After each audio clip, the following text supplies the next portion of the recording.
hold on to last century's economy and tries to implement rules that are actually linked to that old economy.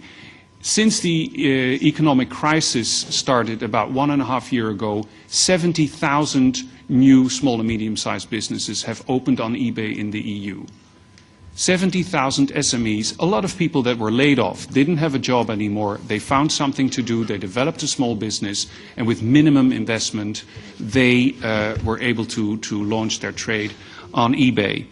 That is what the digital single market is about. And they can do that in a trusted environment, because we create the trusted environment. And I come back to my old point. We do that, as I said before, because we have an acquis communautaire that gives us the comfort and the context within doing it. And now back to ACTA, because, and trust. We've heard, trust us, we will not agree, we will not propose anything that runs counter to what the acquis communautaire is. For us, as the EU, our mandate is you negotiate on the basis of the acquis, not 1 inch further than the acquis. And I fully trust the Commission in that. We also trusted the Commission when they negotiated the free trade agreement with Korea. And unfortunately, things happen, in particular at the end of a trade negotiation, at the very, very last moment, not throughout, and that's why I'm actually not particularly interested in all the stuff that's in the leaked text, because what counts for me is really what is in the text at the moment that all those parties sit around the table and say, can we now put pen to paper and sign this? Because that is what will come before this House and where the Parliament will have to say their yes or no on the text. And we found the same situation in the FTA before Lisbon, so this was less under the control of the Parliament.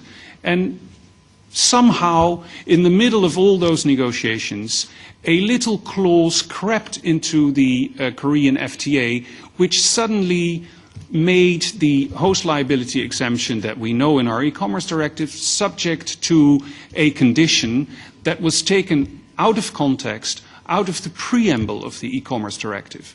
Now, it was in the preamble of the e-commerce directive because that's where it belonged, and it was related to very specific, limited number of activities on internet, caching. You suddenly find that criterion in the body of the text in a clause that relates to host liability. And suddenly you can say, well, we have lived up to the acquis, but the acquis has been put in such a way in the Korea FTA that it gets a whole different meaning, and it substantially limits the way that the host liability exemption can be interpreted. That's the danger of these trade agreements. And I would actually, when I come to the role of the Parliament in this, on the basis of the resolution, and taking aside any, wise or witty reference to possible inconsistencies, I think there's one thing is very, very clear and consistent in the European Parliament's resolution. First of all, the text has to come on the table, as it is for everybody to see, to read, to understand, and to have an input into the process. That is crystal clear, and we fully support that as eBay. I only need 2 more minutes. And I was impressed, I think it was last year, when Amendment 138 to the telecom package was voted in this House with way over 500 votes. I'm even more impressed with this resolution, which got 633 votes, which, according to my calculations, is 86% of all MEPs supported this resolution. And then I come back to trust.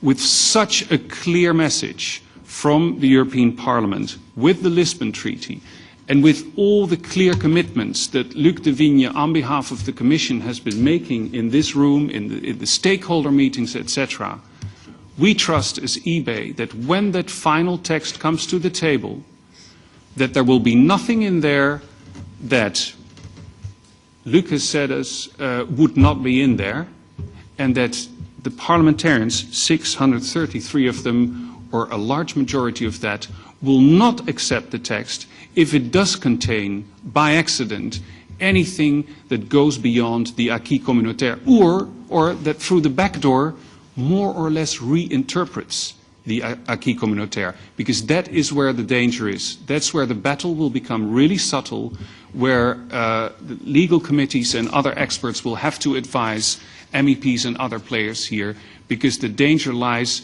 in very, very nasty little details that look innocent on the outside, but actually through the composition of the clauses and the text may have a devastating effect, to the extent that we as internet players will have to become editors of all the material on our sites, and that we may as well close down shop. And the bad thing is that we will close shop in the United States, in Europe, in Australia, in Canada, but not in Russia, not in China, not in Indonesia, in Thailand, and the list goes on and on and on. Is that really what we want?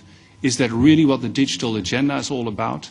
I don't think so. So we trust that the Commission will do the right thing, and through the resolution that has really given us so much hope and so, again, trust in the wisdom of all the people involved in the decision-making process, that if ever there comes a text out of that negotiation process, it's just a reflection of what is the acquis communautaire in the EU, and that gives the digital agenda, that gives e-commerce, and that gives new and innovative players in Europe a chance to thrive, whilst killing what really is the problem: pure counterfeiting, pure piracy, fake, illegal, non-authorized goods. Thank you.